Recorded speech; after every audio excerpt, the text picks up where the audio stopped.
Bangsa Israel udah dikasih Tuhan makan mana, burung puyuh, tiang awan, tiang api, tetap gak setia, tetap bikin berhala. Kenapa? Karena mereka itu tidak memiliki hubungan dengan Tuhan. Mereka cuma menikmati berkat-berkatnya aja. Sementara Musa lah yang bertemu Tuhan muka dengan muka.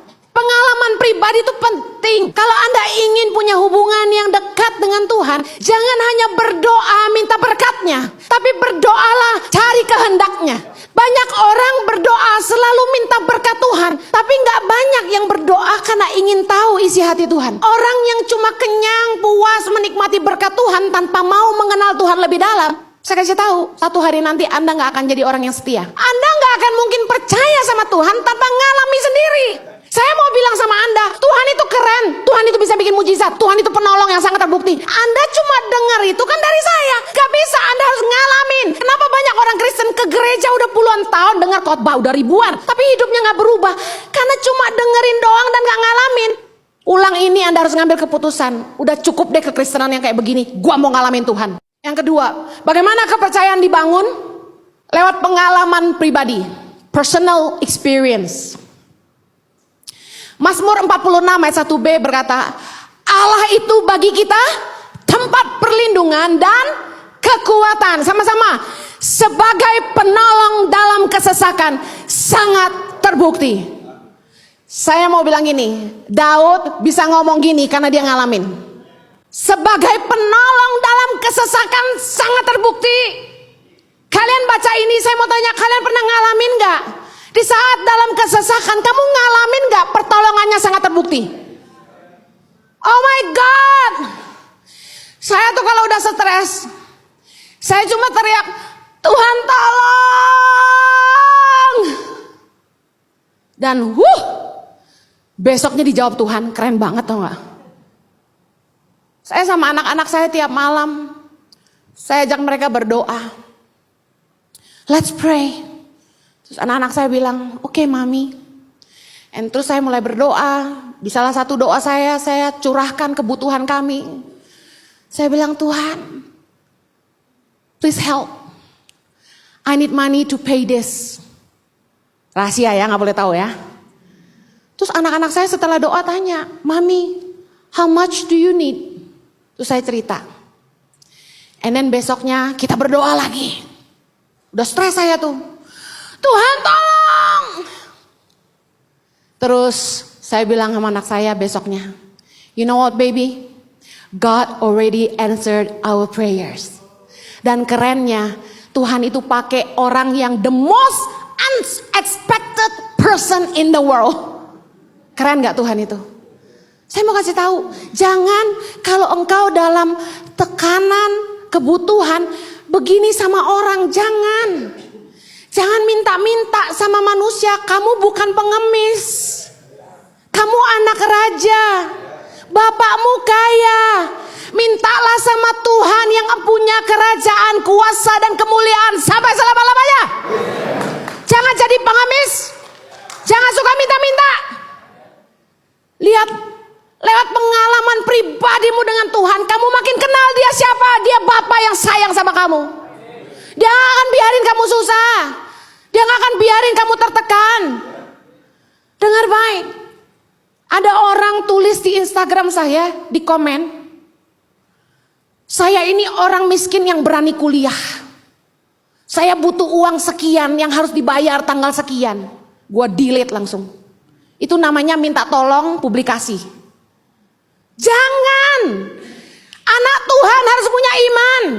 Bapakmu siapa? Jangan cuma jadi sales kerajaan sorga.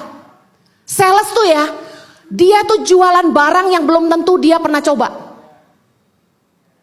Apalagi kalau barang jualannya itu mahal, belum tentu bosnya kasih salesnya coba. Kalau saya sih, kalau saya buka restoran nih, saya tes food, semua makanan di restoran itu dikeluarin dan karyawan harus cobain satu-satu. Kenapa? Ketika kita pesan restoran, kita selalu tanya sama waitressnya, yang mana paling enak? Lebih enak ini atau enak ini? Kita bisa lihat ketika dia yakin dengan jawabannya atau enggak. Kadang-kadang sebagian, ini Bu yang laris. Wah, gue udah tahu, dia belum pernah coba, tapi orang banyak pesan itu. Kasihan. Jangan jadi sales kerajaan sorga yang cuma teriak-teriak bilang, Tuhan itu baik, Tuhan itu hidup, bertobatlah. Percayalah.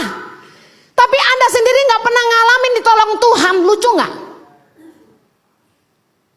Kita teriak-teriak soal kerajaan sorga, padahal kita aja belum pernah ke sana, coy.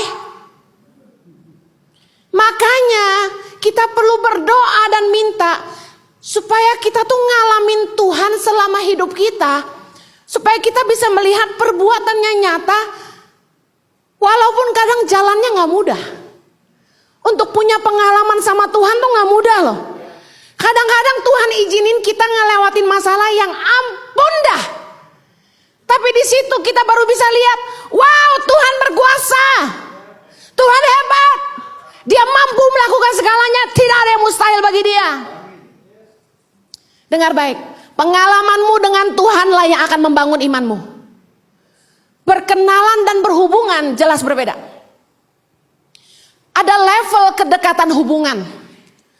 Pertama tahapnya kenalan, kemudian teman, lalu teman baik, lalu sahabat karib, lalu teman intim.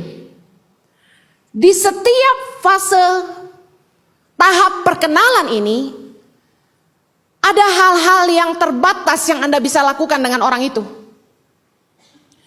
Banyak orang yang pengen kenalan sama saya belakangan ini. Mereka bilang, boleh gak kenalan sama Ibu Heni? Oke. Kenal aja, paling cuma shake hand dan tahu nama. Tapi meskipun akhirnya mereka jadi tahu cerita saya dari khotbah, tapi paling enggak bagi saya itu baru perkenalan. Saya nggak tahu dia siapa. Hubungan belum terlalu terbangun, kepercayaan pun belum ada. Bisa ngerti ya? Kita baru kenalan. Yang fase kedua, teman. Teman mah banyak. Semua yang pernah makan bareng saya bisa jadi teman saya. Tapi kedekatan hubungan baru level 1. Kepercayaan belum terlalu terbangun.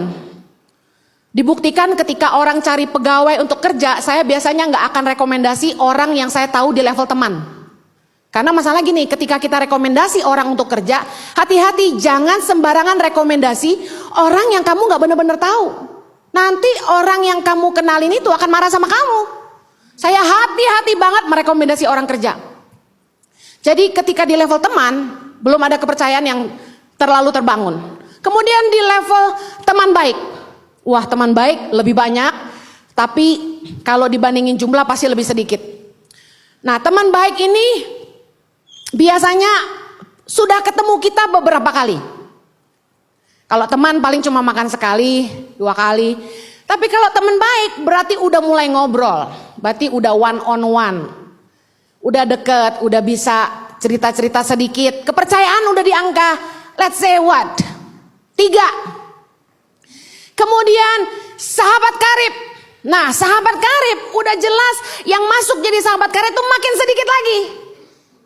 Dan sahabat karib ini yang kepercayaannya udah mulai tinggi. Kita udah bisa cerita macam-macam deh di level 7 deh. Udah bisa cerita macam-macam deh. Waduh, gue sebel sama si ini, gue ini ya bisa cerita macam-macam. Tapi ada satu level lagi, teman intim.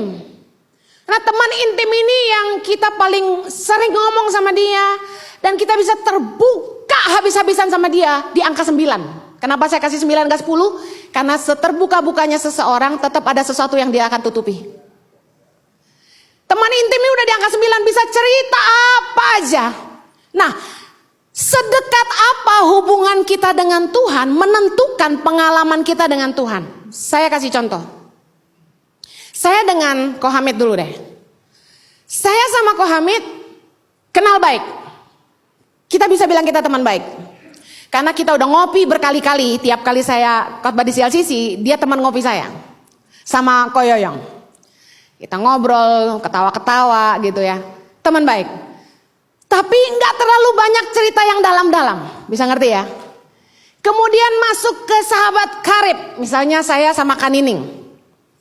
Nah, itu kepercayaan sudah terbangun. Bisa ngocol, bisa curcol sama Kanining. 2 jam ceritain Jojo sampai anak, sampai mama, sampai pelayanan, semua diceritain, ya. Tapi teman intim saya cuma Jojo. Yang saya bisa terbuka seterbukanya gitu. Bisa ngomong apa aja, perasaan saya. Itu cuma Jojo. Nah, banyak orang gak ngerti level ini. Baru kenalan udah langsung minta nomor HP, ngajak makan. Bukan kita gak kasih. Ngasih nomor HP pribadi itu terlalu personal. Ada etika di dalam hubungan yang Anda mesti ngerti. Gak semua orang mau kasih nomor handphone pribadinya. Tapi kemanapun saya pergi, jemaat lari minta nomor telepon. Sebentar lagi nomor pribadi saya akan saya ganti. Karena nggak tahu gimana, katanya ada di internet nomor handphone saya yang pribadi itu. Satu hari ada orang telepon saya. Ketika saya angkat, "Hai Ciheni, kamu siapa ya? Kok tahu nomor telepon saya dari mana?" Dia bilang, "Saya kebaca di Instagram story, Cici terima paket dari Ita Herald, ada nomor handphonenya." Cici shoot, "Oh my God." Saya videoin sebagai ucapan terima kasih ke Ita Herald, tapi lupa hapus nomornya gitu loh. Orang itu telepon saya dari capturean Instastory. Aduh, langsung saya nggak nyaman. Mulai ajak saya ngobrol panjang, mulai WA saya terus. Wah, gue udah nggak jawab. Jadi minta maaf. Kalau ada WA yang tidak dijawab, berarti saya nggak nyaman menjawabnya. Bisa kebayang banyak banget. Saya bentar lagi udah mau ganti nomor telepon karena udah nggak nyaman. Bisa tengah-tengah malam bolong gue di WA. "Hai Kak Heni, lagi ngapain? Aku pengen banget ketemu Kak Heni. Aku ngefans loh." Saya sampai beberapa kali khotbah di mana-mana saya ngasih tahu, jangan memberhalakan hamba Tuhan. Hamba Tuhan juga manusia. Bisa salah. Udah idolamu Tuhan aja. Gak ada hamba-hamba Tuhan ngetop. Biasa aja. Amin. Apa hantu viral? Biasa aja. Amin. I don't even know. Sedekat apa hubungan Anda dengan Tuhan akan menentukan pengalaman Anda dengan Tuhan. Saya dengan Kak Nining bisa lakukan lebih banyak daripada apa yang saya bisa lakukan dengan Ko Hamid. Saya gak mungkin sentuh-sentuh Ko Hamid lah, suami orang.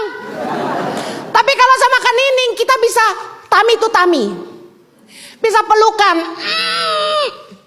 Sama Jojo, wah udah bukan tummy to tummy lagi. All in all.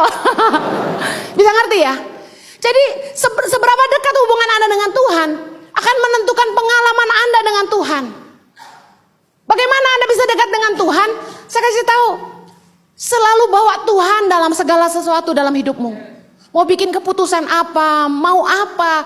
Ayo sadari. Build the awareness of God's presence. Miliki kesadaran yang tinggi bahwa Tuhan tuh ada serta kita. Mazmur 103 ayat 7. Baca sama-sama. Ia telah memperkenalkan jalan-jalannya kepada Musa, perbuatan-perbuatannya kepada orang Israel. Saudara lihat, dua kata yang berbeda dikatakan.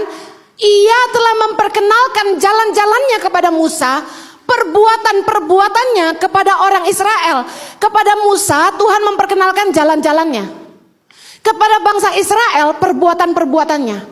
Kalau Anda ingin punya hubungan yang dekat dengan Tuhan, jangan hanya berdoa minta berkatnya, tapi berdoalah cari kehendaknya. Banyak orang berdoa selalu minta berkat Tuhan, tapi gak banyak yang berdoa karena ingin tahu isi hati Tuhan. Musa sedekat itu sama Tuhan.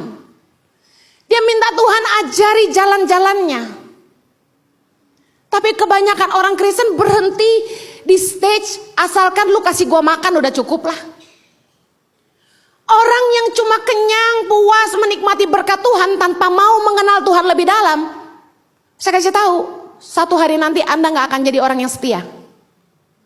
Bangsa Israel udah dikasih Tuhan makan mana, burung puyuh, tiang awan, tiang api, tetap gak setia. Tetap bikin berhala. Kenapa? Karena mereka itu tidak memiliki hubungan dengan Tuhan. Mereka cuma menikmati berkat-berkatnya aja. Saudara, bangsa Israel itu hanya penerima manfaat. Sementara Musa lah yang bertemu Tuhan muka dengan muka. Pengalaman pribadi itu penting. Anda nggak akan mungkin percaya sama Tuhan tanpa ngalami sendiri. Saya mau bilang sama Anda, Tuhan itu keren, Tuhan itu bisa bikin mujizat, Tuhan itu penolong yang sangat terbukti. Anda cuma dengar itu kan dari saya. Gak bisa, Anda harus ngalamin. Kenapa banyak orang Kristen ke gereja udah puluhan tahun dengar khotbah udah ribuan, tapi hidupnya gak berubah? Karena cuma dengerin doang dan gak ngalamin. Ulang ini Anda harus ngambil keputusan. Udah cukup deh kekristenan yang kayak begini, gua mau ngalamin Tuhan. Satu hari saya tiba di titik itu. Saya bilang sama Tuhan, saya udah dengar banyak orang dapat mujizat. Saya mau ngalamin Tuhan. Dengar baik, anak-anakmu juga harus dilatih untuk belajar mengandalkan Tuhan supaya mereka juga mengalami Tuhan. Amin. Yang terakhir, poin ketiga. Bagaimana kepercayaan dibangun? Lewat komitmen yang konsisten. Untuk baik satu kali itu mudah. Tapi untuk consistently baik itu sulit. Seperti orang bikin produk.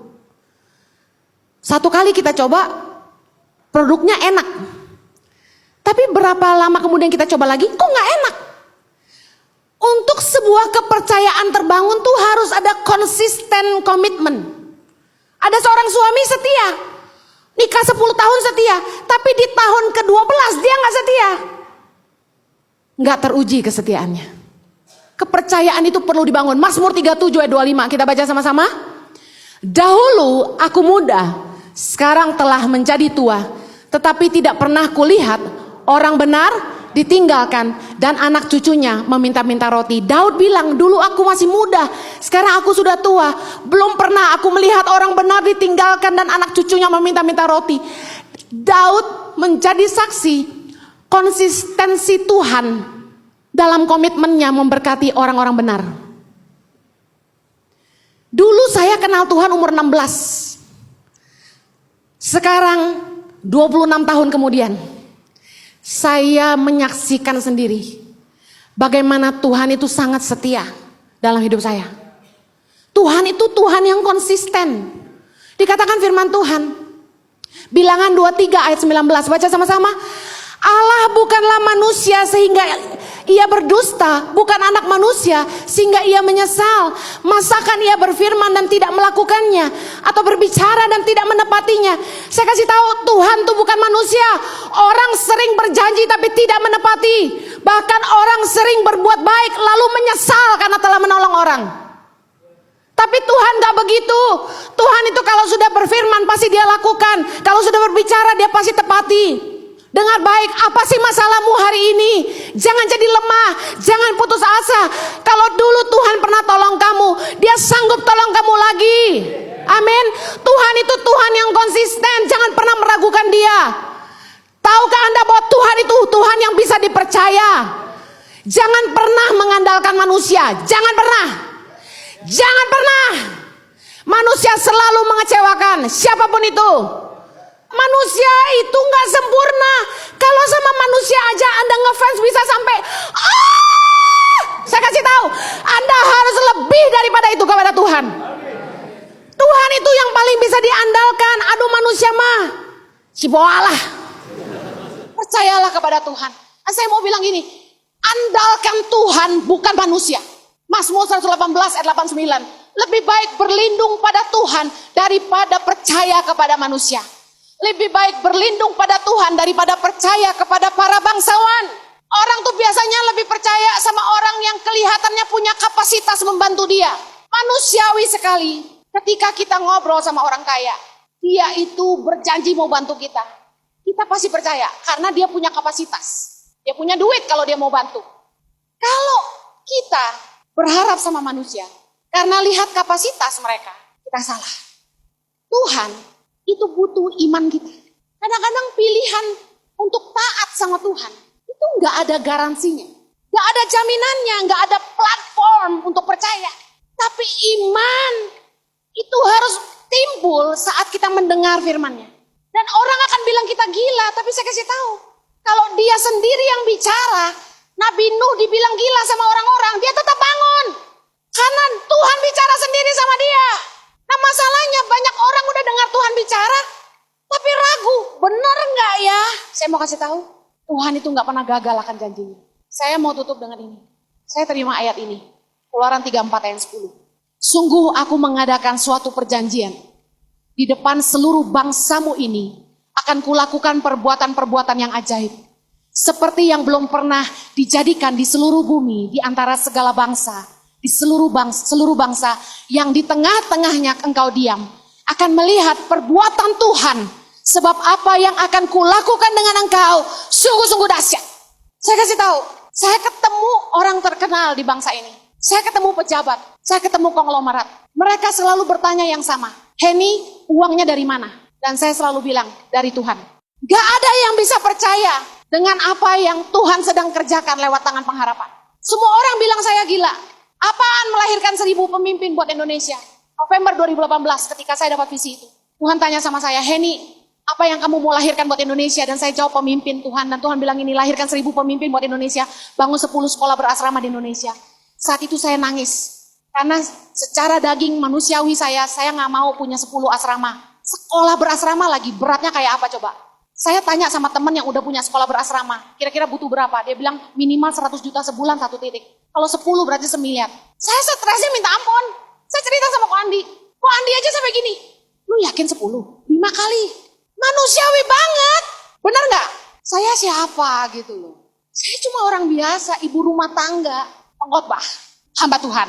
Tapi saya gak punya kapasitas. Gak punya duit. KPR aja belum kelar. Beli rumah aja, mobil harus dijual. Nyekolahin anak aja minta cicil ke sekolah 12 bulan. Bayangin saya ngemis ke sekolahnya. Sanggup bayar uang sekolah di depan. Saya bilang saya cicil 12 bulan. Saya bilangin sama kalian.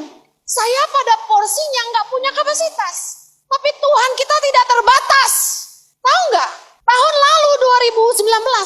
Kami udah bangun 5. Dan itu Tuhan tuh keren banget. Tuhan pakai orang dunia. Tuhan pakai orang yang kita gak pernah pikirin sebelumnya. Awal tahun 2020. Saya didatengin seorang perempuan muda. Masih muda. Cinta Tuhan. Dan dia bilang gini. Cik, saya gak berjemaat di mana-mana. Jadi jangan takut, ini bukan perpuluhan yang saya alihkan dari gereja. Karena saya gak mau terima.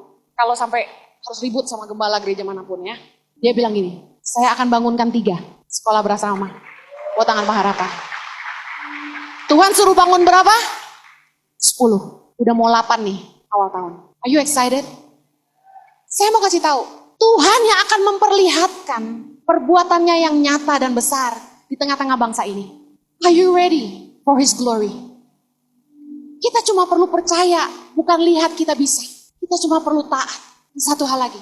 Kalau Anda percaya sama Tuhan, bukannya Anda lalu gak takut. Saat ini, kita lagi dengar virus corona. Aduh, bikin takut semua orang gak? Pasti mau nanya, si Henny takut gak? Takut lah. Tapi saya mau bilang gini, percayalah kepada Tuhan. Serahkan seluruh kekhawatiranmu kepada Tuhan, maka Dia akan memelihara engkau. Hidup ini punya siapa? Kalau memang udah selesai waktu kita di dunia ini, gak usah virus corona, kesedek aja bisa mati. Udahlah, saya tahu Anda takut. Mari percayalah kepada Tuhan. Ambil keputusan siang hari ini. Aku mau percaya. Dia luar biasa dan tidak ada yang mustahil bagi Dia. Katakan sama-sama amin. Kita berdoa. Hamba-Mu berdoa Tuhan. Berkatilah iman kami yang kecil ini. Kami mau percaya lagi kepada Tuhan. Bahwa Engkau Tuhan yang sama. Dahulu, sekarang, sampai selama-lamanya. Engkau Tuhan yang setia akan janji-Mu. Engkau Tuhan yang berkuasa atas firman-Mu. Bapa, lindungilah kami dengan kuasa darah-Mu. Pagarilah kami dengan barisan malaikat-Mu. Lindungilah keluarga besar kami.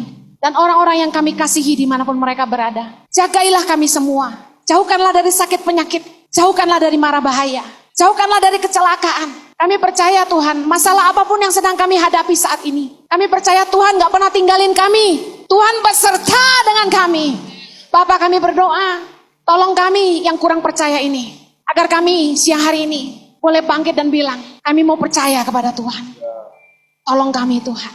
Bapak, aku berdoa untuk semua orang yang butuh mujizat. Kami percaya Engkau sanggup melakukan segala sesuatu. Dan tidak ada yang mustahil bagimu. Hanya di dalam nama Yesus. Satu-satunya nama yang kami percaya.